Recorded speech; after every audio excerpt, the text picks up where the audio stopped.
Hello students, my self Sumitra Saini, chemistry lecturer. आप सभी का केमिस्ट्री टूल चैनल में हार्दिक स्वागत है। स्टूडेंट्स, अपना टॉपिक चल रहा था एप्लीकेशन ऑफ रेजोनेंस, अनुनाद के अनुप्रयोग। इसमें अपन ने फर्स्ट अनुप्रयोग पढ़ा था बॉन्ड ऑर्डर, सेकंड अपन ने इसमें पढ़ा था स्टेबिलिटी ऑफ इंटरमीडिएट, थर्ड इसमें अपन ने एप्लीकेशन पढ़ा था प्रोटोनेशन, प्रोटोनीकरण। इसके बेसिस पे अपन ने एमीन्स की, एमाइड की, पीरोल की, पायरोल की, एनिलीन की, इनकी सबकी क्या देखी थी, बेसिक नेचर देखी थी। वो अपना टॉपिक कंप्लीट हो गया था। आज अपन फोर्थ एप्लीकेशन पढ़ेंगे acidic and basic nature of compounds. Fourth अपना जो एप्लीकेशन है वो क्या है, एसिडिक एंड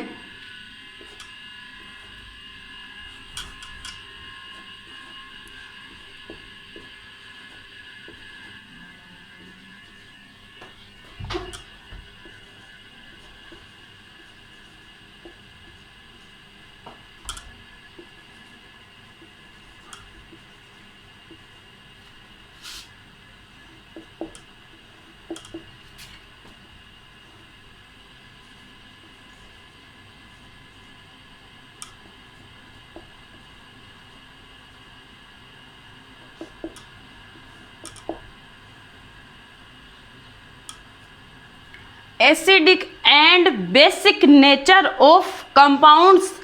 ऐसे कौन कौन से कंपाउंड्स हैं जिनमें एसिडिक नेचर भी देखने को मिलेगी और बेसिक नेचर भी देखने को मिलेगी। इसमें अपन ने दो इफेक्ट देखे थे। फर्स्ट इफेक्ट कौन सा था, ऑर्थो इफेक्ट।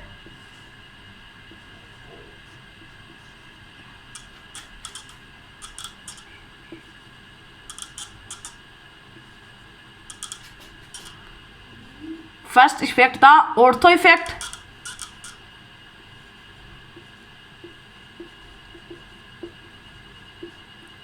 सेकंड जो इफेक्ट था वो क्या था, सर इफेक्ट।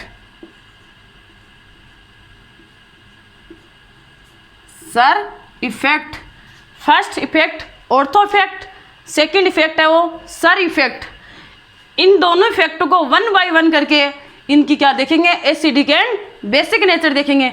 अपन क्या पढ़ रहे हैं, रेजोनेंस के एप्लीकेशन। मैं से बोल दूं अनुनाद के अनुप्रयोग पढ़ रहे हैं। तो अपन रेजोनेंस को काम में लेके एसिडिक एंड बेसिक नेचर को देखेंगे, मतलब वन बाय वन करके इनकी एसिडिक एंड बेसिक नेचर को देखेंगे। ऐसे कंपाउंड्स लेंगे जिनमें एसिडिक नेचर भी होगी और ऐसे कंपाउंड जिनमें बेसिक नेचर भी होगी, और ऐसे कंपाउंड्स जो एसिडिक एंड बेसिक नेचर दोनों को शो करते हैं। अपन देखते हैं। अपन फर्स्ट कंपाउंड्स मैंने लिया है फिनोल। फर्स्ट कंपाउंड्स मैंने लिया है फिनोल।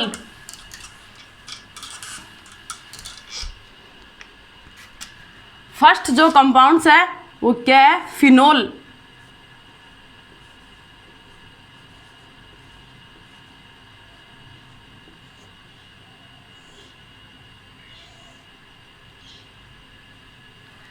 फिनोल लिया है मैंने, फर्स्ट कंपाउंड्स लिया है। फिनोल की अपन क्या देखेंगे, एसिडिक एंड बेसिक नेचर की। फिनोल एसिडिक नेचर को शो करेगा, यहाँ बेसिक नेचर को शो करेगा। मैंने फर्स्ट कंपाउंड्स है वो फिनोल लिया है। अब देखते हैं फिनोल होता क्या है।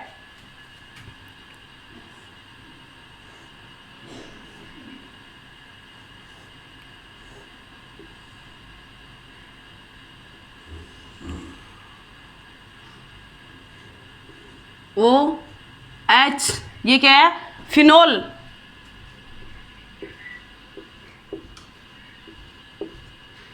फिनोल, फिनोल में एच पॉजिटिव को मैं रिमूव कर दूं, मतलब ऐसे बोल दूं एसिड है।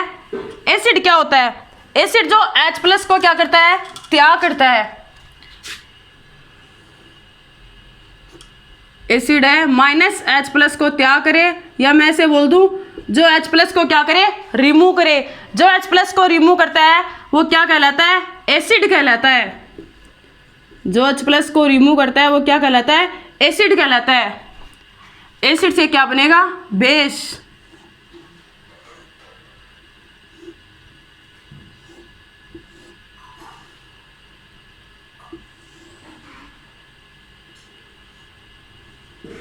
O नेगेटिव, ये क्या है, बेस। ये कौन सा बेस है इसकी भी बात करेंगे। माइनस एच पॉजिटिव को रिमूव करें या माइनस एच पॉजिटिव का त्याग करें, वो एसिड कहलाता है। ये क्या है? Conjugated acid. कॉन्जुगेटेड एसिड से कॉरेस्पॉन्डिंग क्या बनता है? कॉन्जुगेटेड बेस, संयुग्मी अम्ल।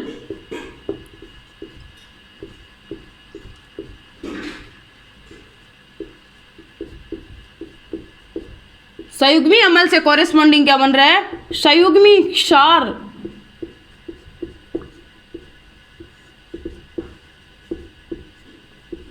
अब देखते हैं अपन पढ़ क्या रहे हैं, acidic and basic nature of compounds. ये अपना क्या बन रहा है? कॉन्जुगेटेड एसिड से कॉरेस्पॉन्डिंग कॉन्जुगेटेड बेस बन रहा है। कॉन्जुगेटेड बेस की मैं स्टेबिलिटी की बात करूं, कॉन्जुगेटेड बेस की स्टेबिलिटी की बात करूं, कॉन्जुगेटेड बेस की स्टेबिलिटी किससे इंक्रीज होती है? किसकी बात कर रही हूं मैं? कॉन्जुगेटेड बेस की स्टेबिलिटी की। कॉन्जुगेटेड बेस की स्टेबिलिटी है वो किससे इंक्रीज होगी? मैं यहाँ पे कौन से ग्रुप ऐड करूं जिससे कॉन्जुगेटेड बेस की स्टेबिलिटी क्या होगी? इंक्रीज होगी। अगर कॉन्जुगेटेड बेस की स्टेबिलिटी क्या होगी? इंक्रीज होगी, तो इसकी एसिडिक नेचर, इसकी क्षारीय प्रकृति है वो भी क्या होगी? ज़्यादा होगी। क्षारीय प्रकृति भी क्या होगी? ज़्यादा होगी। अब बात आती है स्टेबिलिटी किससे इंक्रीज होती है? कॉन्जुगेटेड बेस की स्टेबिलिटी किससे इंक्रीज होती है? कॉन्जुगेटेड बेस के ऊपर क्या है? नेगेटिव चार्ज है। कॉन्जुगेटेड बेस के ऊपर कौन सा चार्ज है? नेगेटिव चार्ज है। इसमें मैं कौन से ग्रुप को ऐड करूं जिसकी वजह से इनकी स्टेबिलिटी क्या हो जाए? इंक्रीज हो जाए। मैं नॉर्मल लैंग्वेज में बात करूं, जिसके पास पैसे की अधिकता होती है, उसके पास, जिनके पास पैसे की कमी होती है वो लोग ही तो जाते हैं। तो नेगेटिव चार्ज के पास क्या होती है? इलेक्ट्रॉन्स की अधिकता होती है। इसकी स्टेबिलिटी है वो किससे इंक्रीज होगी? मतलब पॉजिटिव चार्ज वाले से इंक्रीज होगी। नेगेटिव चार्ज का मीन्स है इलेक्ट्रॉन रिलीजिंग ग्रुप।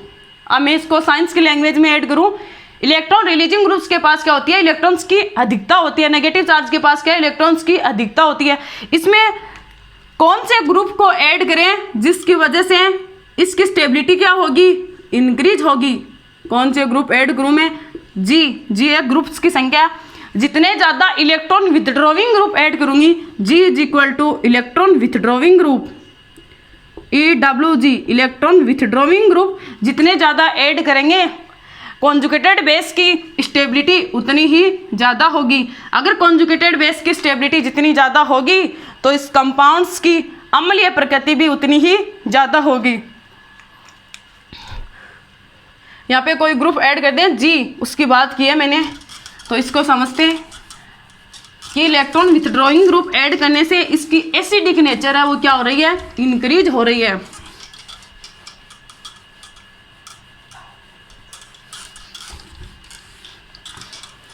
अपन ने पढ़ा था रेजोनेंस, हाइपर कॉन्जुगेशन और इंडक्टिव इफेक्ट। इनमें तीनों में इफेक्टिवनेस की भी बात की थी। अब इसको मैं किससे जोड़ रही हूँ? Resonance, hyperconjugation and inductive effect से जोड़ रहे हैं। तो ध्यान से देखना, ये क्या है? रेजोनेंस। ये क्या है? हाइपर कॉन्जुगेशन, जो अपन ने पीछे के लेक्चर में पढ़ लिया है। ये क्या है? Inductive effect. रेजोनेंस है, ये भी कितने टाइप का होता है? रेजोनेंस है, ये भी 2 टाइप्स का होता है, प्लस आर रेजोनेंस और minus R resonance. Hyper conjugation है, ये भी कितने टाइप का होता है? ये भी 2 टाइप्स का होता है। इंडक्टिव इफेक्ट है, प्रेरणिक प्रभाव भी कितने टाइप का होता है? 2 टाइप का होता है। हाइपर कॉन्जुगेशन भी 2 टाइप्स का होता है, प्लस एच हाइपर कॉन्जुगेशन और minus H hyper conjugation. Inductive effect भी plus I inductive effect, minus I inductive effect. अब मैं इसकी स्टेबिलिटी से जोड़ रही हूँ, मैंने इनको यहाँ पे काम क्यों लिया है? इससे भी अपन क्या देखेंगे? फिनोल की स्टेबिलिटी देखेंगे, फिनोल की एसिडिक नेचर देखेंगे। तो इनकी स्टेबिलिटी की बात कर रहे हैं, तो इनमें मैंने क्या होता है? नेगेटिव चार्ज के पास कौन से ग्रुप ऐड करें? Electron withdrawing group. मैं नॉर्मल लैंग्वेज में से बोल दूं, जो इलेक्ट्रॉन खींचने वाले ग्रुप हो, इलेक्ट्रॉन खींचने वाले हो, जितने ज़्यादा इलेक्ट्रॉन खींचने वाले ग्रुप होंगे फिनोल की स्टेबिलिटी उतनी ही ज़्यादा होगी। तो इलेक्ट्रॉन खींचने वाले ग्रुप कौन कौन से हैं? माइनस आर है, माइनस एच है और माइनस आई है। माइनस का मीन्स क्या था, इलेक्ट्रॉन खींचने वाले ग्रुप, या मैं ऐसे बोल दूं इलेक्ट्रॉन ग्रहण करने वाले। जितने ज़्यादा इलेक्ट्रॉन खींचने वाले ग्रुप होंगे, फिनोल की स्टेबिलिटी, कॉन्जुगेटेड बेस की स्टेबिलिटी उतनी ज़्यादा होगी। अगर कॉन्जुगेटेड बेस की स्टेबिलिटी जितनी ज़्यादा, उसकी एसिडिक नेचर भी उतनी ही ज़्यादा होगी। तो ये क्या है, इलेक्ट्रॉन खींचने वाले ग्रुप हैं। तो इलेक्ट्रॉन खींचने वाले ग्रुप की स्टेबिलिटी सबसे ज़्यादा होगी।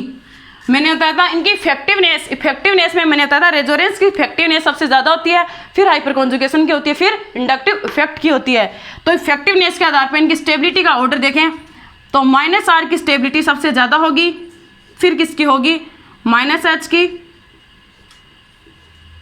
फिर किसकी होगी, -I की,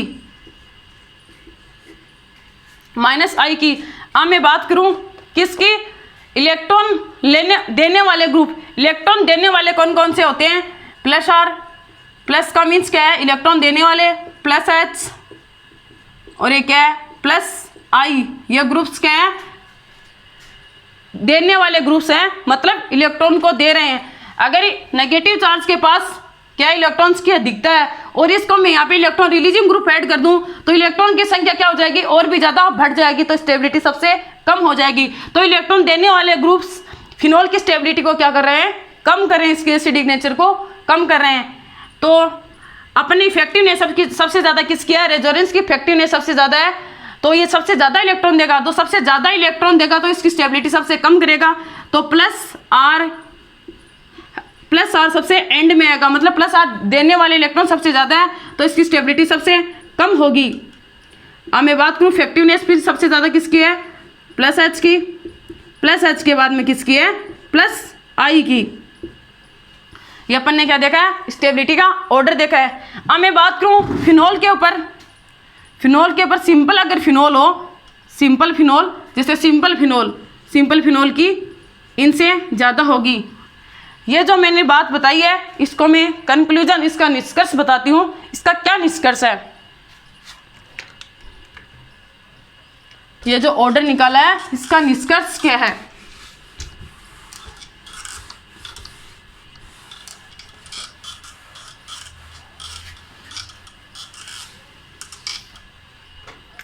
इसका निष्कर्ष है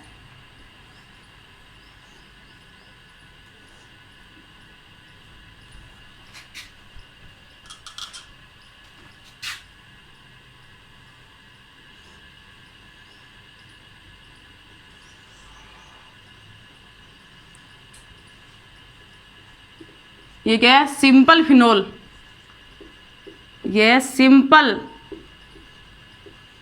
कौन सा फिनोल है, सिंपल फिनोल, जिसपे किसी प्रकार का कोई ग्रुप्स नहीं जुड़े हुए हैं।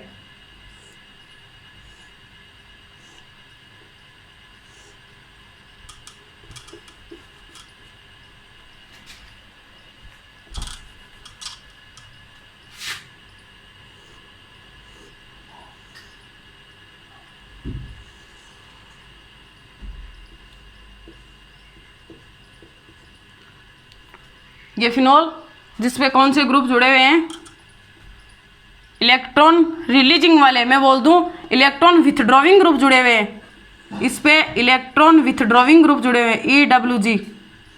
जो इलेक्ट्रॉन खींचने वाले ग्रुप जुड़े हैं ओवरऑल मीन्स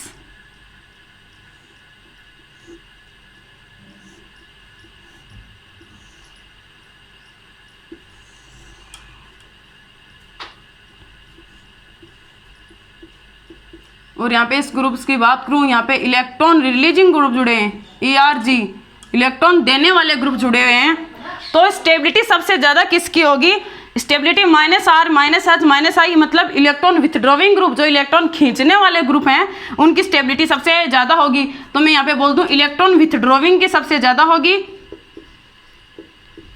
फिर किसकी होगी, फिर सिंपल की, फिर इलेक्ट्रॉन रिलीजिंग इलेक्ट्रॉन देने वाले क्या होते हैं, +R, +H, +I, इलेक्ट्रॉन देने वाले। तो ERG, इलेक्ट्रॉन रिलीजिंग ग्रुप, ये इसका क्या निष्कर्ष है। अपने इसके बेसिस पे क्या लेंगे, अभी एग्जाम्पल लेंगे तो अपने को अच्छे से समझ में आ जाएंगे। इसी के बेसिस पे मैं एग्जाम्पल की बात करूं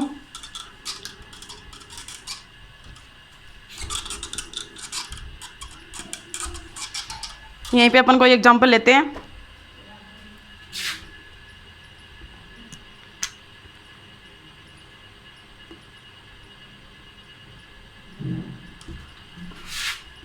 इसी के बेसिस पे मैंने कोई एग्जांपल लिए हैं, उन एग्जांपल को भी देखना।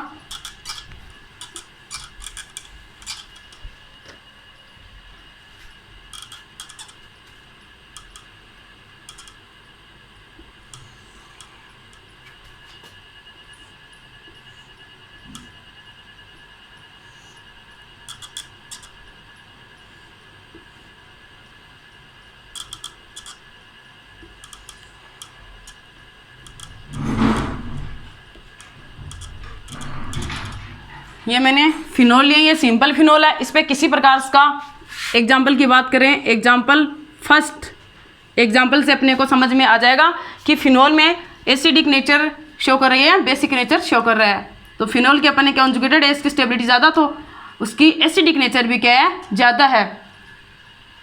तो यहाँ पे मैंने कोई ग्रुप ऐड किया क्लोरीन, और यहाँ पे भी मैंने मेटा पोजीशन पे कोई ग्रुप ऐड किया क्लोरीन, यहाँ पे मैंने पैरा पोजीशन पे कोई ग्रुप ऐड किया है क्लोरीन। ये इसकी कौन सी पोजीशन है, ये इसकी ऑर्थो पोजीशन है। ये इसकी कौन सी पोजीशन है, मेटा पोजीशन है। ये इसकी कौन सी पोजीशन है, पैरा पोजीशन है। ये इसकी कौन सी पोजीशन है, पैरा पोजीशन है। Ortho, Meta, para. अब क्लोरीन का कौन सा इफेक्ट लगता है, क्लोरीन का कौन सा प्रभाव लगता है? क्लोरीन का मैंने बताया था हेलोजेंस का, fluorine, chlorine, bromine, iodine, halogens के असामान्य व्यवहार बताया था। Abnormal behaviour of halogen, abnormal behaviour of halogen, halogen के असामान्य व्यवहार में फ्लोरीन हमेशा डोमिनेट होता है। ध्यान से देखना, चाहे एसिडिक नेचर की बात करें, चाहे बेसिक नेचर की बात करें, चाहे स्टेबिलिटी की बात करें, अगर किसी भी आप किसी भी पोजीशन पे अगर फ्लोरीन आ रहा है, चाहे ऑर्थो पे है, चाहे मेटा पे है, चाहे पैरा पे है, चाहे इसो पोजीशन पे है, किसी भी पोजीशन पे आए तो फ्लोरीन है वो फ्लोरीन में प्लस आर है वो डोमिनेट होता है किस पे, माइनस आई पे। ये मैंने पीछे के लेक्चर में भी बताया। अगर किसकी बात करें, क्लोरीन, ब्रोमीन और आयोडीन की बात करें तो माइनस आई है वो डोमिनेट होता है किस पे, प्लस आर पे। इस बात को अच्छे से सेव कर लो। अगर क्लोरीन की बात करें, यहाँ पे मैं अगर किसी भी पोजीशन पे क्लोरीन लगा दूँ किस, तो प्लस आर है वो डोमिनेट होगा किस पे, माइनस आई पे। ये क्या किस में बताया था मैंने, हेलोजन के असामान्य व्यवहार में, एबनॉर्मल बिहेवियर ऑफ हेलोजन। अगर फ्लोरीन, क्लोरीन और ब्रोमीन, आयोडीन, इन तीनों में मैं कोई सा भी ग्रुप्स ऐड कर दूं, क्लोरीन लगा दूं, चाहे ब्रोमीन लगा दूं, चाहे आयोडीन लगा दूं, तो माइनस आई है वो डोमिनेट होगा किस पे, प्लस आर पे।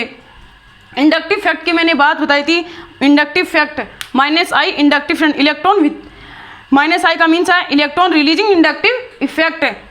तो इंडक्टिव इफेक्ट है, ध्यान से देखना, रेजोनेंस है वो ऑर्थो एंड पैरा पोजीशन पे होता है।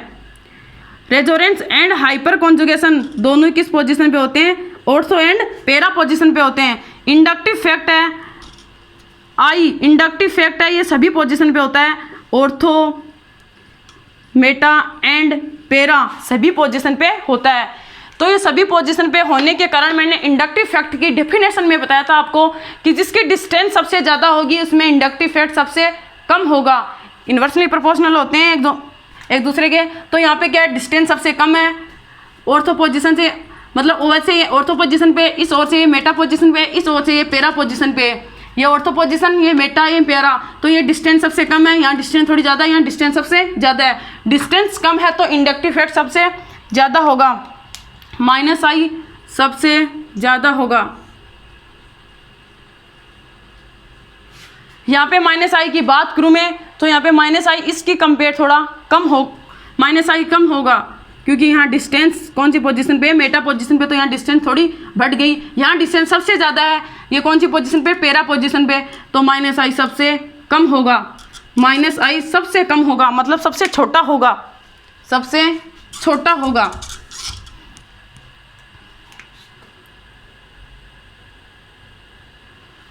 ये कौन सा अपना सिंपल, इस पे किसी भी प्रकार का कोई इंडक्टिव इफेक्ट नहीं लग रहा है। तो मैंने स्टेबिलिटी के, ये अपना किसका ऑर्डर था, स्टेबिलिटी का ऑर्डर था। मैं बोल दूँ ये अपना एसिडिक नेचर का क्या था, ऑर्डर था। ये अपना ऑर्डर है, सामने लिखा हुआ है माइनस आर की सबसे ज़्यादा होगी, फिर माइनस एच की, फिर माइनस आई की, फिर सिंपल, फिर प्लस आई, फिर प्लस एच और फिर प्लस आर।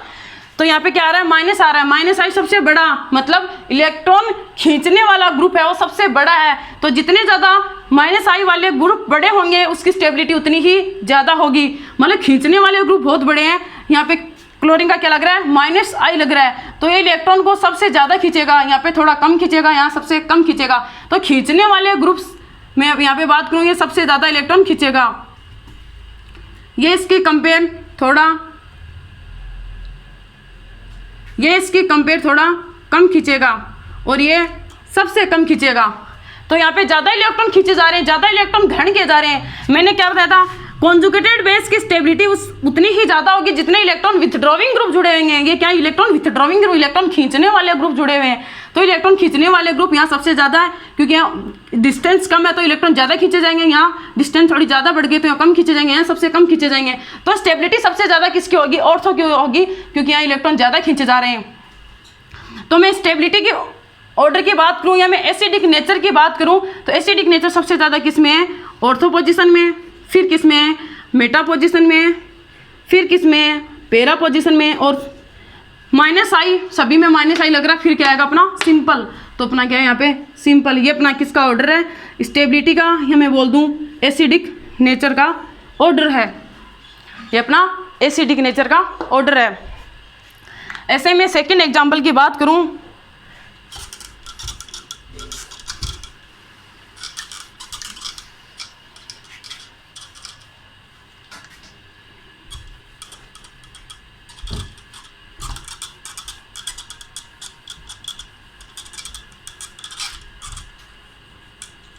इन पे मैं ग्रुप की संख्या क्या कर दूं, चेंज कर दूं। यहाँ पे मैंने कोई ग्रुप ऐड किया है, वो क्या है, CS3, और यहाँ पे मेटा पोजीशन पे कोई ग्रुप ऐड किया है, वो क्या है, CS3। पेरा पोजीशन पे कोई ग्रुप ऐड किया है, वो भी क्या है, CS3। यहाँ पे मैंने ग्रुप्स की संख्या क्या कर दी है, अभी यहाँ पे चेंज कर दी है, CS3 कर दी है, सभी पोजीशन पे डिफरेंट पोजीशन पे। ये अपना एग्जाम्पल नंबर सेकंड है। ये अपना सिंपल है, ये अपना ऑर्थो पोजीशन पे CS3, मेटा पे CS3 है, पेरा पे CS3 है। देखते हैं अपने ग्रुप्स को चेंज किया है तभी क्या अपना स्टेबिलिटी का ऑर्डर है, अपना एसिडिक नेचर का ऑर्डर है, वो अपना फॉलो हो रहा है क्या। ये अपना किसका ऑर्डर था, एसिडिक नेचर था।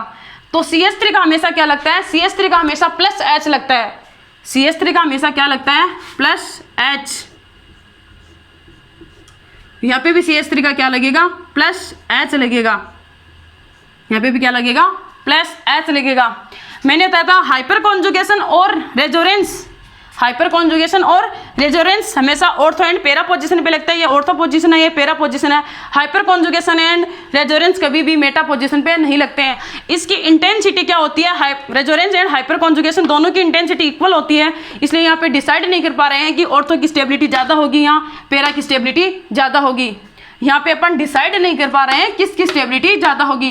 तो CS3 का क्या लगता है, प्लस I भी लगता है। हाइपर कॉन्जुगेशन है वो डोमिनेट होता है किस पे, इंडक्टिव इफेक्ट पे। तो यहाँ पे दूसरा इफेक्ट कौन सा लगेगा, प्लस I।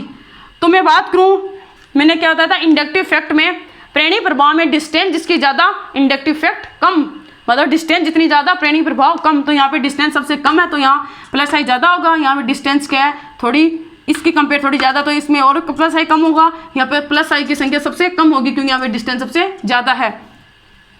तो मैं यहाँ पे प्लस I की बात करूँ, यहाँ पे बड़ा प्लस I आएगा और इससे थोड़ा छोटा आएगा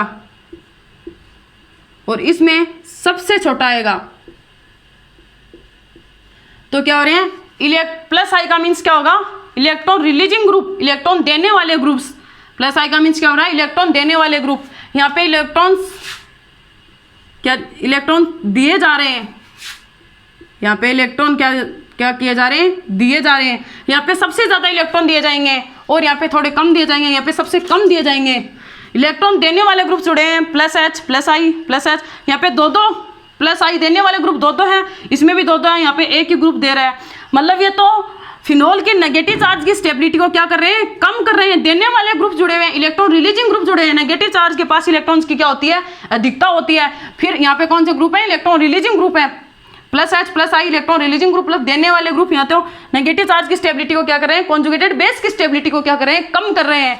क्योंकि यहाँ पे देने वाले ग्रुप जुड़े हुए हैं, देने वाले ग्रुप्स, इसके पास तो पहले से इलेक्ट्रॉन्स की अधिकता है, इसको और इलेक्ट्रॉन देंगे तो इसकी स्टेबिलिटी कम हो जाएगी। यहाँ पे दो दो ग्रुप्स दे रहे हैं, यहाँ पे भी दो दो ग्रुप्स दे रहे हैं, यहाँ पे एक ग्रुप्स दे रहा है। तो अपन इसमें simple, ortho, Meta and para में स्टेबिलिटी की बात करें तो स्टेबिलिटी सबसे ज़्यादा किसकी होगी? देने वाले ग्रुप्स जुड़े हुए हैं तो सबसे पहले किसकी होगी? सिंपल की होगी। देखना सिंपल, फिर आएगा प्लस आई, फिर प्लस एच, फिर प्लस आर आएगा।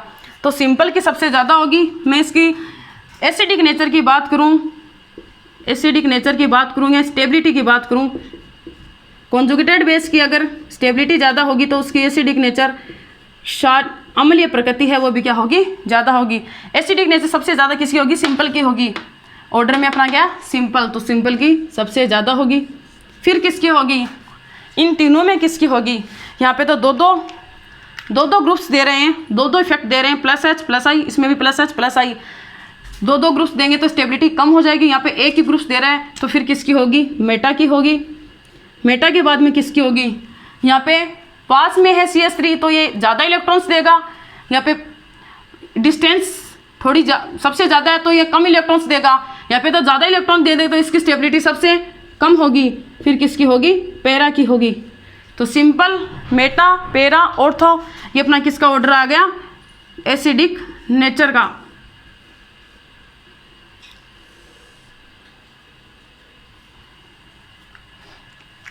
मैं उम्मीद करती हूँ आप लोगों को एग्जाम्पल समझ में आ गए होंगे। अब मैं नेक्स्ट जो एग्जाम्पल है उसकी बात कर रही हूँ।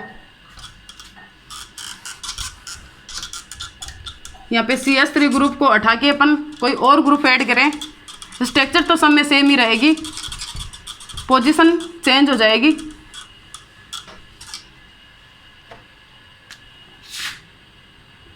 यहाँ पे मैंने NO2 ग्रुप ऐड किया है ऑर्थो पोजीशन पे। यहाँ पे मेटा पोजीशन पे मैंने NO2 ग्रुप ऐड किया है। यहाँ पे पैरा पोजीशन पे मैंने NO2 ग्रुप ऐड किया है। NO2 ग्रुप ऐड किया है। नाइट्रो ग्रुप का हमेशा क्या लगता है? नाइट्रो ग्रुप्स का हमेशा -R रेजोनेंस लगता है। मैंने इसमें बताया था -R रेजोनेंस में डबल बॉन्ड्स है, वो कॉन्जुगेशन में जी, यहाँ पे कोई ग्रुप्स है। यहाँ पे नाइट्रोजन और कार्बन की विद्युत ऋणता में क्या है? अंतर है। नाइट्रोजन और कार्बन की क्या है? विद्युत ऋणता में क्या है? यहाँ पे अंतर है। तो जिसकी विद्युत ऋणता ज़्यादा, उस बॉन्ड्स के इलेक्ट्रॉन इधर की तरफ शिफ्ट होंगे तो यहाँ पे क्या आएगा? Positive charge. यहाँ पे इलेक्ट्रॉन्स की क्या है? कमी है तो इसे इलेक्ट्रॉन दिए जाएंगे, इसे इलेक्ट्रॉन दिए जाएंगे। मतलब ये इलेक्ट्रॉन ले रहा है, लेने वाला क्या होता है? -R resonance. और NO2 का क्या लगता है? -I भी लगता है। डोमिनेट क्या है? -R। यहाँ पे -R लगता है। मैंने बताया रेजोनेंस और हाइपर कॉन्जुगेशन हमेशा ही ऑर्थो एंड पैरा पोजीशन पे होते हैं। ये भी क्या होगा? ऑर्थो एंड पैरा पोजीशन पे होगा। मेटा पोजीशन पे रेजोनेंस एंड हाइपर कॉन्जुगेशन नहीं होता है। इनकी इंटेंसिटी क्या होती है? रेजोनेंस और हाइपर कॉन्जुगेशन दोनों की इंटेंसिटी इक्वल होती है। यहाँ पे रेजोनेंस फैक्टर काम कर रहा है, रेजोनेंस की यहाँ पे क्या हो रही है? इंटेंसिटी इक्वल हो रही है। इसे अपन डिसाइड नहीं कर पा रहे हैं कि ऑर्थो की स्टेबिलिटी ज़्यादा होगी या पैरा की ज़्यादा होगी, या मैं बोल दूँ एसिडिक नेचर ऑर्थो की ज़्यादा होगी या पैरा की ज़्यादा होगी। तो यहाँ पे डिसाइड नहीं कर पा रहे हैं किसकी स्टेबिलिटी ज़्यादा होगी या किसकी एसिडिक नेचर ज़्यादा होगी। तो सेकंड जो फैक्टर है वो इसका यहाँ पे क्या लगता है?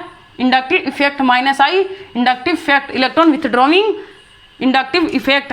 यहाँ पे क्या कर रहे हैं? इलेक्ट्रॉन क्या कर रहे हैं? खींचे जाएंगे। यहाँ पे इलेक्ट्रॉन क्या किया जाएंगे? खींचे जाएंगे।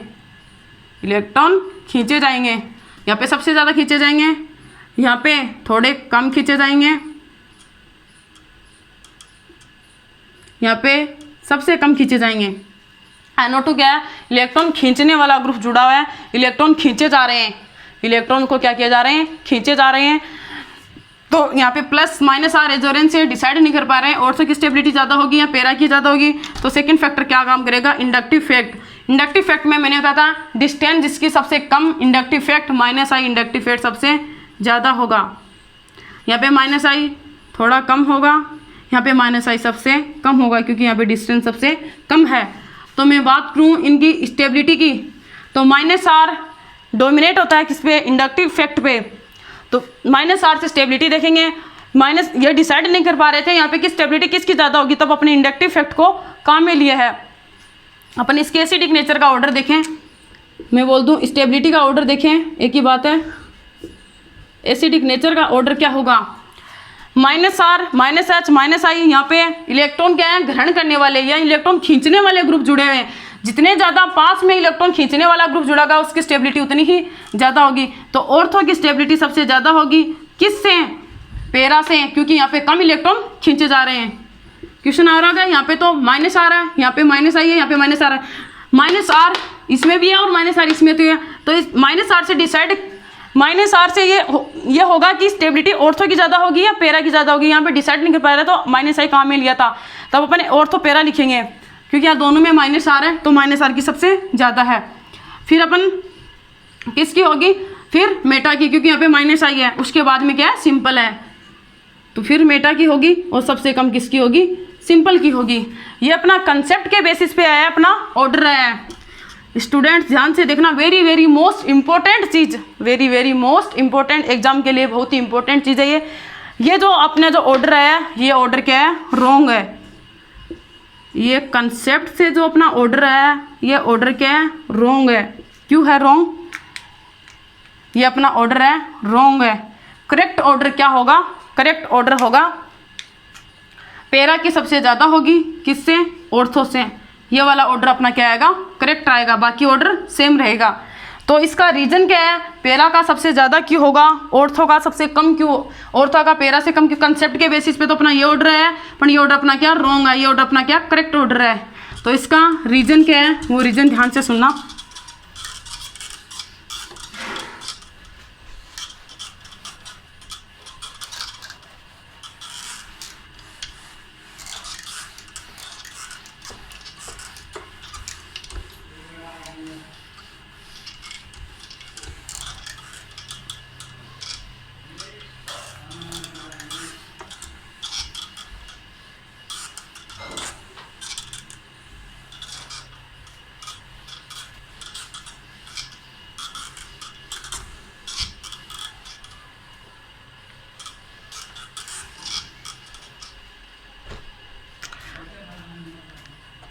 देखना ऑर्डर, कंसेप्ट से ऑर्डर क्या आया, ऑर्थो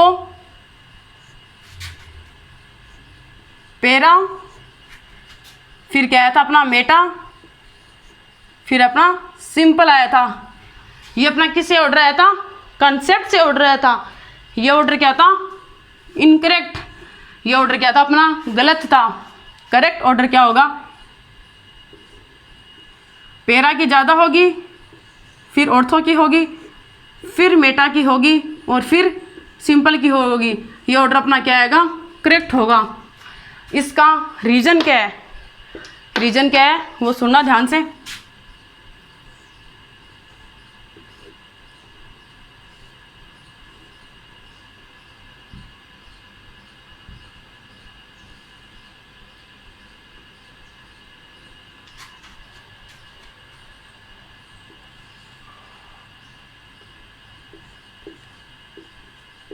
OH, ऑर्थो पे क्या लगा दूं, NO2, ortho nitrophenol,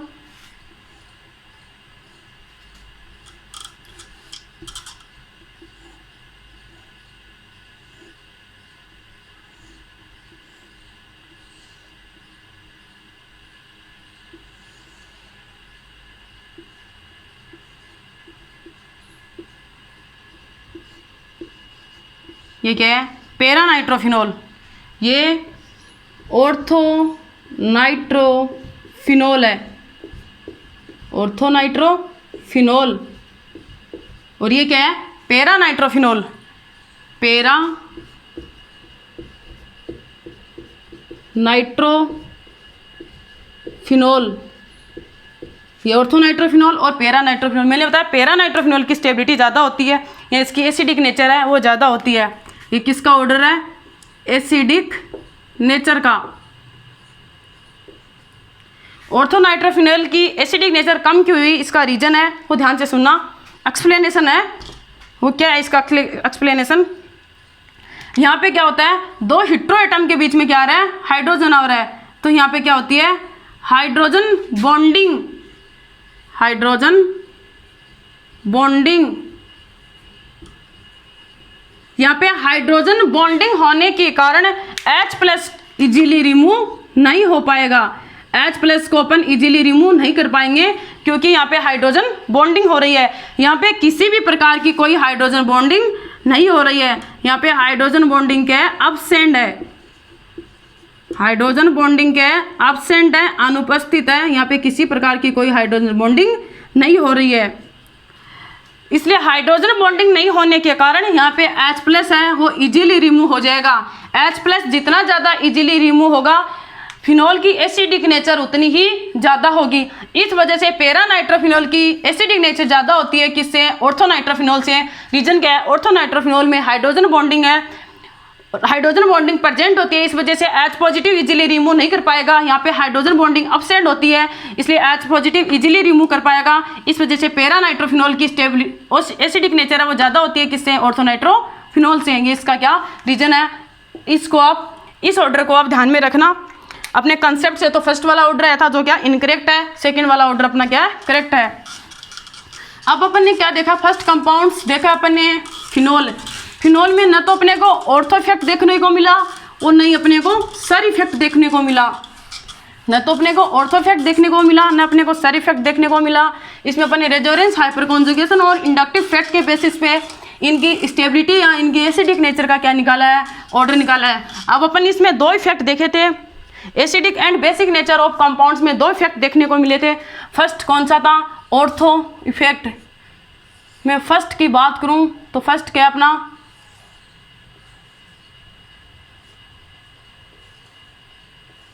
ortho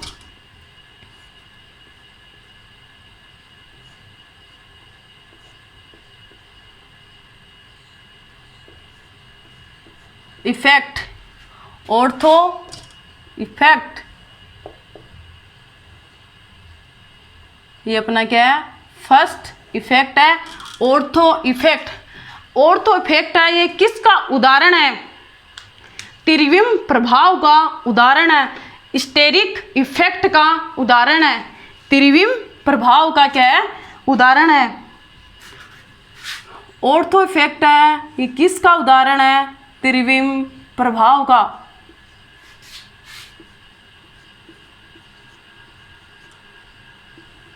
त्रिविम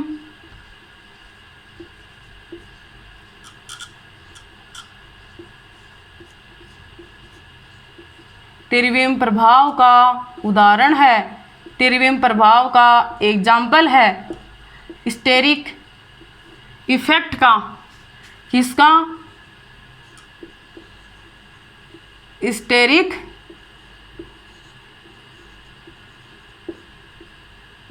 effect का त्रिविम प्रभाव का उदाहरण है। ऑर्थो इफेक्ट, ऑर्थो इफेक्ट किसका उदाहरण है, त्रिविम प्रभाव का उदाहरण है। मैं बोल दूं स्टेरिक इफेक्ट का उदाहरण है। ऐसे कौन कौन से कंपाउंड्स हैं जिनमें अपने को ऑर्थो इफेक्ट देखने को मिलेगा, ऐसे कौन कौन से कंपाउंड होंगे जिनमें सर इफेक्ट देखने को मिलेगा। तो अपन फर्स्ट पढ़ रहे हैं ऑर्थो इफेक्ट। ऑर्थो इफेक्ट में कौन कौन से एग्जाम्पल आएंगे, कौन कौन से कंपाउंड्स आएंगे। मैं कंपाउंड्स की बात करूं, ऑर्थो इफेक्ट में कौन कौन से कंपाउंड्स आएंगे। ऑर्थो इफेक्ट में अपने को फर्स्ट जो कंपाउंड्स है वो क्या है, बेंजोइक एसिड। बेंजोइक एसिड में अपने को ऑर्थो इफेक्ट देखने को मिलेगा। C double bond O H, ये अपना क्या है, ortho benzoic acid. Benzoic acid ये क्या है, बेंजोइक एसिड। मैं सेकंड कंपाउंड्स की बात करूं, एनिलीन। एनिलीन में क्या देखने को मिलेगा अपने को, ऑर्थो इफेक्ट NH2। मैं यहाँ पे कोई ग्रुप ऐड करूं, NH2, ये क्या है अपना aniline.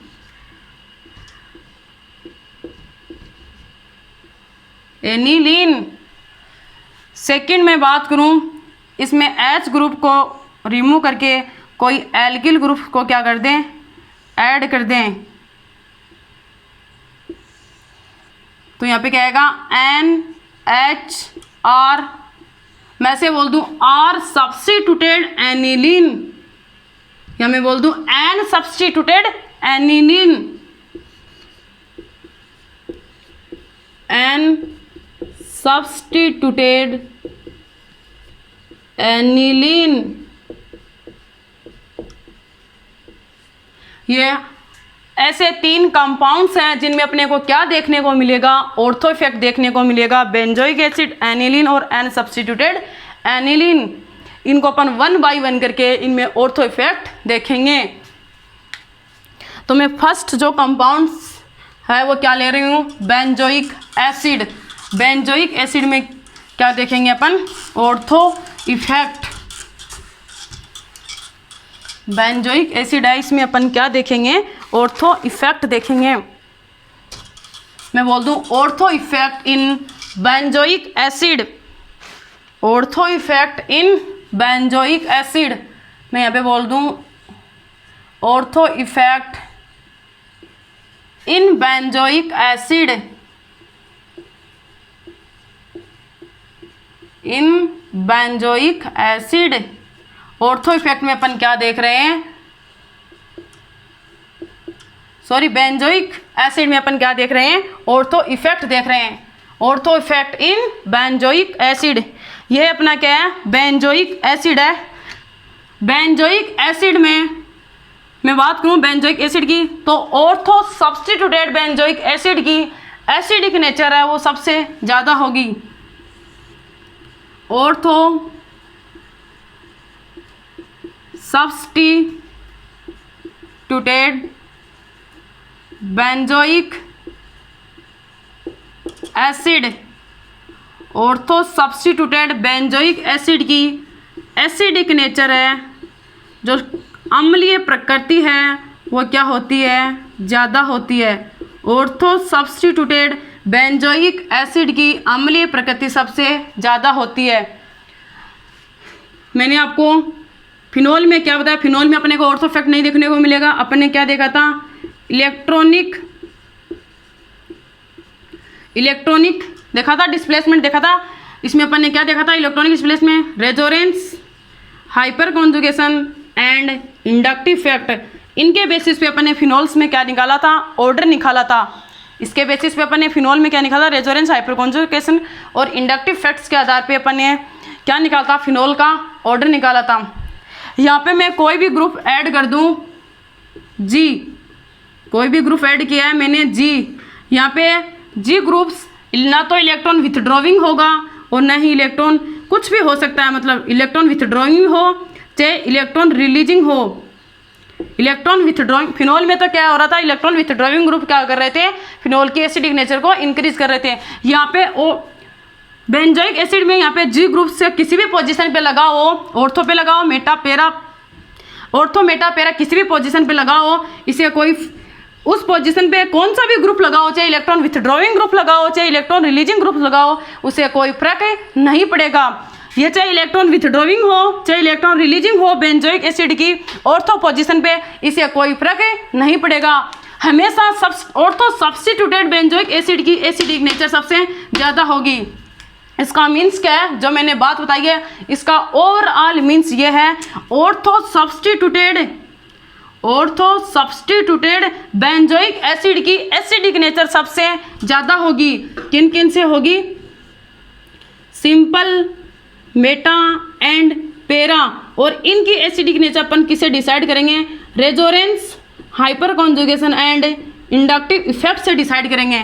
Resonance, hyperconjugation and inductive effect से इनकी नेचर को डिसाइड करेंगे। सिंपल, मेटा एंड पैरा की इसमें इन तीनों में सबसे पहले कौन आएगा, सबसे ज़्यादा एसिडिक नेचर हमेशा किसकी होगी, ऑर्थो बेंजोइक एसिड की। ऑर्थो सब्स्टिट्यूटेड बेंजोइक एसिड की एसिडिक नेचर है सबसे ज़्यादा होगी। ये इसका क्या है, ओवरऑल मीन्स। अब मैं यहाँ पे कोई ग्रुप ऐड करके बताऊँ आपको, इसी चीज़ को दूसरे एक्सप्लेनेशन से बताएं, जो मैंने आपको बताई है इस बात को मैं दूसरे एक्सप्लेनेशन से बताऊं।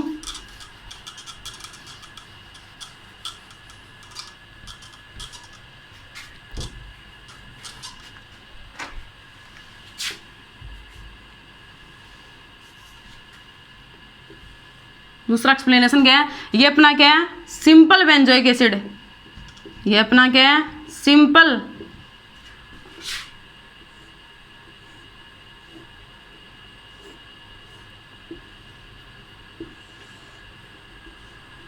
C डबल बॉन्ड OH, इसकी ऑर्थो पोजीशन पे मैंने कोई ग्रुप ऐड किया है G। यहाँ पे मैं बात करूँ इसकी मेटा पोजीशन पे,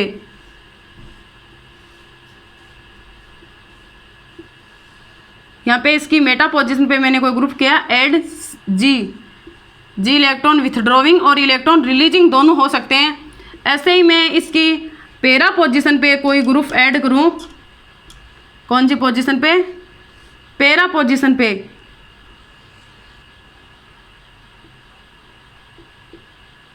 C डबल बॉन्ड OH, ये इसकी क्या है, पैरा पोजीशन पे कोई ग्रुप ऐड किया है मैंने G। ये इसकी ऑर्थो पोजीशन है, ये इसकी ऑर्थो है, इसकी मेटा है, ये इसकी क्या है, पैरा पोजीशन है। डिफरेंट पोजीशन लिया है मैंने। ये क्या है, सिंपल बेंजोइक एसिड है, ये ऑर्थो सब्स्टिट्यूटेड बेंजोइक एसिड है, ये मेटा सब्स्टिट्यूटेड है, ये पैरा सब्स्टिट्यूटेड बेंजोइक एसिड है। मैंने बताया ऑर्थो सब्स्टिट्यूटेड बेंजोइक एसिड की एसिडिक नेचर सबसे ज़्यादा होगी, चाहे इलेक्ट्रॉन विथड्रॉविंग ग्रुप, चाहे इलेक्ट्रॉन विथड्रॉविंग हो, चाहे इलेक्ट्रॉन रिलीजिंग हो, कोई सा भी ग्रुप हो, इसे कोई फर्क नहीं पड़ेगा, इसे कोई फर्क नहीं पड़ेगा, चाहे इलेक्ट्रॉन विथड्रॉविंग हो, चाहे इलेक्ट्रॉन रिलीजिंग हो, हमेशा ही ऑर्थो सब्स्टिट्यूटेड बेंजोइक एसिड की स्टेबिलिटी, यहाँ मैं एसिडिक नेचर की बात करूँ, इसकी एसिडिक नेचर सबसे ज़्यादा होगी, फिर इनमें होगी, इन तीनों में किसी की भी हो सकती है, सिंपल, मेटा एंड पैरा। इनके एसिडिक नेचर है वो किससे देखेंगे अपन, resonance, hyperconjugation and inductive effect से देखेंगे। Resonance, hyperconjugation and inductive effects हैं, इन तीनों का ऑर्डर कौन डिसाइड करेगा, resonance, hyperconjugation and inductive effect decide करेगा कि इन तीनों में सबसे पहले कौन आएगा। मेरा मीन्स यह है कि ऑर्थो सब्स्टिट्यूटेड बेंजोइक एसिड की एसिडिक नेचर सबसे ज़्यादा होगी, इन तीनों की डिसाइड करेगा resonance, hyperconjugation and inductive effect. अब इसका एक्सप्लेनेशन की बात करें, इसका एक्सप्लेनेशन दें कि ऑर्थो सब्स्टिट्यूटेड बेंजोइक एसिड की एसिडिक नेचर है वो सबसे ज़्यादा क्यों हुई, इसकी मैं एक्सप्लेनेशन की बात करूं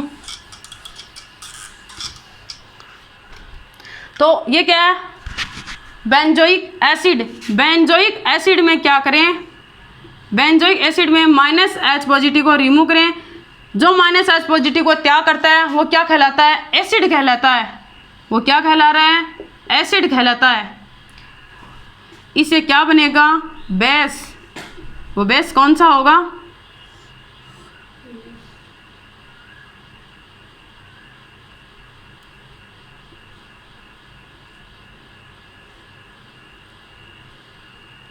C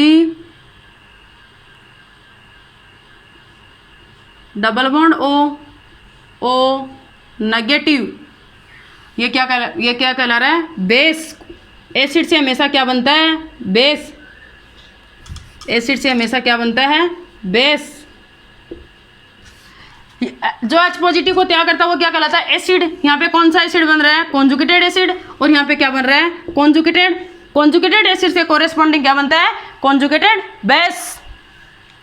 अब मैं इसकी कॉन्जुगेटेड बेस की स्टेबिलिटी की बात करूं, कॉन्जुगेटेड बेस की स्टेबिलिटी जितनी ज़्यादा होगी, कॉन्जुगेटेड बेस की स्टेबिलिटी जितनी ज़्यादा होगी, इसकी एसिडिक नेचर है वो भी क्या होगी, उतनी ही ज़्यादा होगी।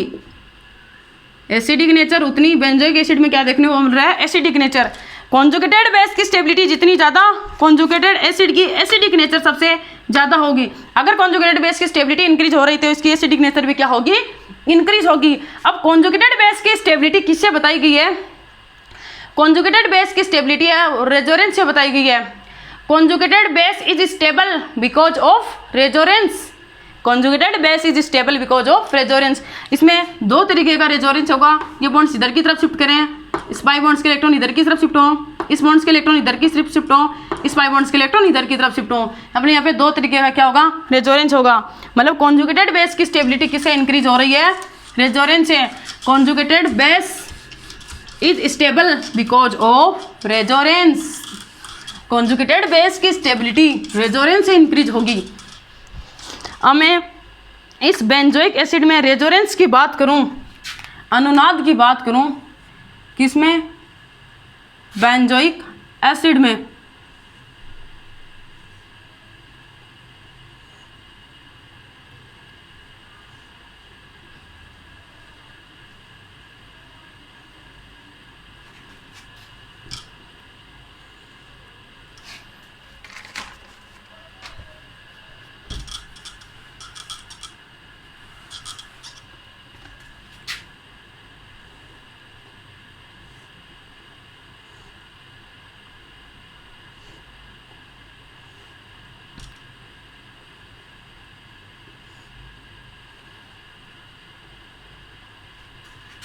ये क्या है?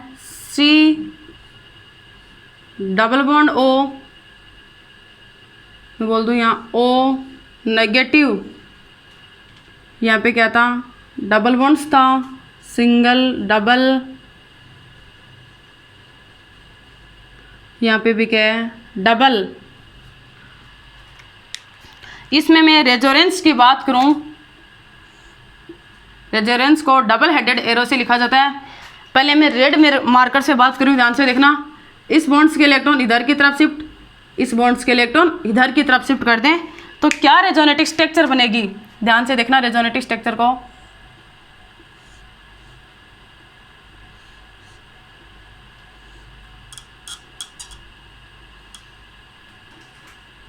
इस बॉन्ड्स के इलेक्ट्रॉन इधर की तरफ शिफ्ट है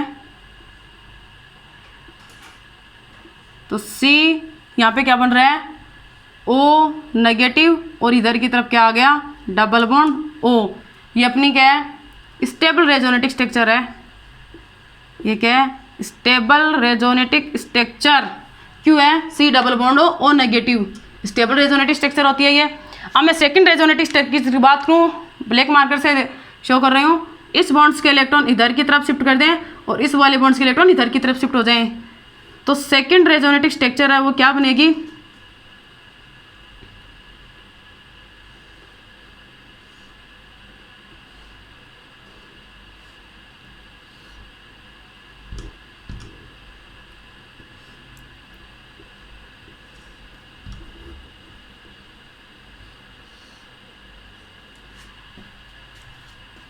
यहाँ पे क्या है?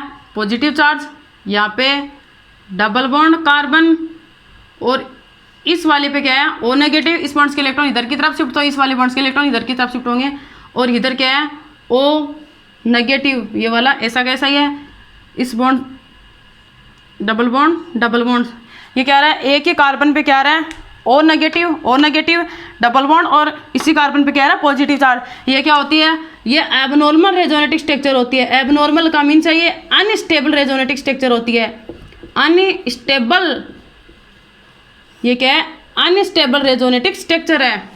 इस अनस्टेबल रेजोनेटिक स्ट्रक्चर को, ये अनस्टेबल, ये स्टेबल, यहाँ पे C double bond O negative, इसमें एक ही कार्बन पे O नेगेटिव डबल बॉन्ड आ गया, एडजेसेंट कार्बन पे पॉजिटिव चार्ज आ रहा है, तो ये रेजोनेटिक स्ट्रक्चर क्या है? अनस्टेबल है।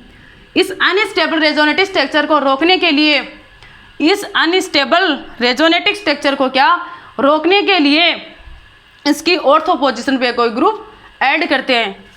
सेकंड इसका एक्सप्लेनेशन देखना। इस अनस्टेबल रेजोनेटिक स्ट्रक्चर को रोकने के लिए इसकी ऑर्थो पोजीशन पे कोई ग्रुप ऐड करते हैं। किसकी? और बेंजोइक एसिड की ऑर्थो पोजीशन पे कोई ग्रुप ऐड करेंगे। क्यों करेंगे? इसकी अनस्टेबल रेजोनेटिक स्ट्रक्चर को रोकने के लिए। सेकंड जो एक्सप्लेनेशन है वो ध्यान से देखना। सेकंड एक्सप्लेनेशन क्या है?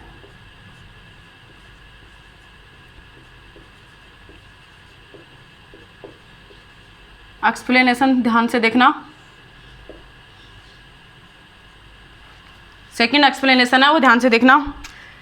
अनस्टेबल रेजोनेटिक स्ट्रक्चर को रोकने के लिए बेंजोइक एसिड की ऑर्थो पोजीशन पे कोई ग्रुप्स को क्या करते हैं? ऐड करते हैं। तो ध्यान से देखना।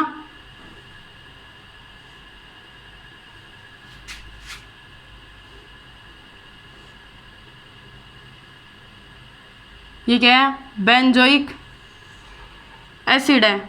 C double bond O negative इसकी अनस्टेबल फॉर्म को रोकने के लिए इसकी ऑर्थो पोजीशन पे कोई ग्रुप ऐड किया है मैंने जी। ये क्या है, अगर जी ग्रुप को ऐड नहीं करते हैं तो ये क्या होता है, प्लेन में होता है। अगर जी ग्रुप ऐड नहीं करते हैं तो C double bond O negative ये क्या होता है, प्लेन में होता है। यहाँ पे C double bond O negative G groups के कारण इसमें अपन ऑर्थो इफेक्ट शो करने के कारण C double bond O negative out of plane चला जाता है। इन दोनों के बीच में क्या होगा, रिपल्सन होगा, प्रतिकर्षण होगा। इन दोनों के बीच में क्या होगा, रिपल्सन होगा।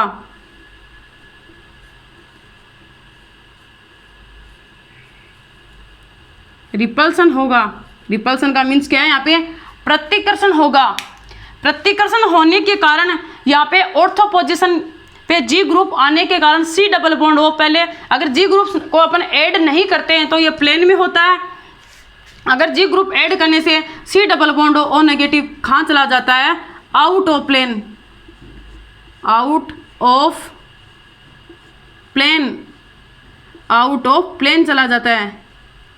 अगर C double bond O group आने की वजह से जी ग्रुप्स ऑर्थो पोजीशन पे अपन ऑर्थो इफेक्ट शो कर रहे हैं। यहाँ पे सी डबल बॉन्ड ओ की ऑर्थो पोजीशन पे कोई ग्रुप आया है जी इलेक्ट्रॉन विथड्रॉइंग या इलेक्ट्रॉन रिलीजिंग कोई भी हो सकता है, यहाँ पे डिपेंड नहीं कर रहा है।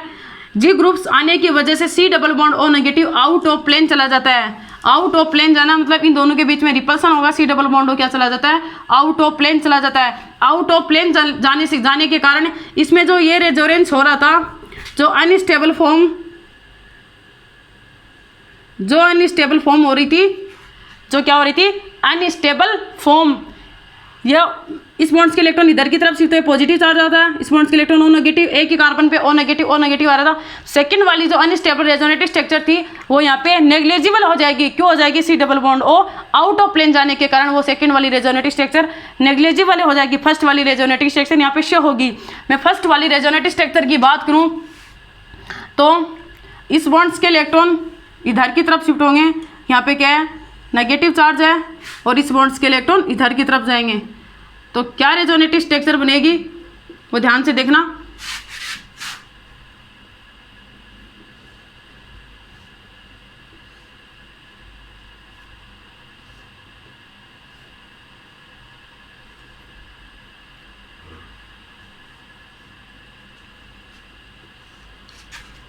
कार्बन ऑक्सीजन पे नेगेटिव चार्ज, इस कार्बन पे डबल बॉन्ड्स ओ। ये कौन सी फॉर्म बन रही है, स्टेबल फॉर्म बन रही है। कौन सी फॉर्म बन रही है, स्टेबल फॉर्म। ये क्या है, स्टेबल फॉर्म है। मैं इसे बोल दूं ये स्टेबल रेजोनेटिव स्ट्रक्चर है, स्टेबल रेजोनेटिव स्ट्रक्चर है, स्टेबल फॉर्म है। इस स्टेबल फॉर्म होने के कारण इसकी स्टेबिलिटी क्या होती है, इंक्रीज होती है। स्टेबिलिटी क्या होती है, इसकी इंक्रीज होती है। अगर इसकी स्टेबिलिटी इंक्रीज होगी तो ऑर्थो सब्स्टिट्यूटेड, इसकी स्टेबिलिटी इंक्रीज होने के कारण ऑर्थो सब्स्टिट्यूटेड बेंजोइक एसिड की एसिडिक नेचर भी क्या होगी, ज़्यादा होगी। इसकी अम्लीय प्रकृति भी क्या होगी, ज़्यादा होगी। ये मैंने एक्सप्लेनेशन दे दिया। ऑर्थो सब्स्टिट्यूटेड बेंजोइक एसिड की, ऑर्थो सब्स्टिट्यूटेड बेंजोइक एसिड की एसिडिक नेचर ज़्यादा क्यों होती है, क्योंकि इसमें स्टेबल फॉर्म बनती है। अनस्टेबल फॉर्म को रोकने के लिए ऑर्थो पोजीशन पे कोई ग्रुप ऐड करते हैं जी। ये इसमें ऑर्थो इफेक्ट शो कर रहे हैं।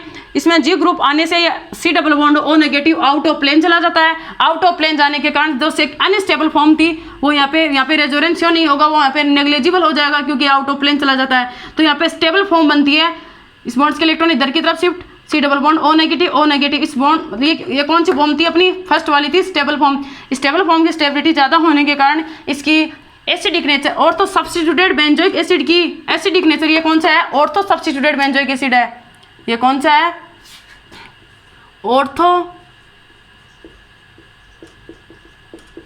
सब्स्टिट्यूटेड बेंजोइक एसिड है। ऑर्थो सब्स्टिट्यूटेड स्टेबल फॉर्म बनने के कारण ऑर्थो सब्स्टिट्यूटेड बेंजोइक एसिड की एसिडिक नेचर भी क्या होगी, ज़्यादा होगी।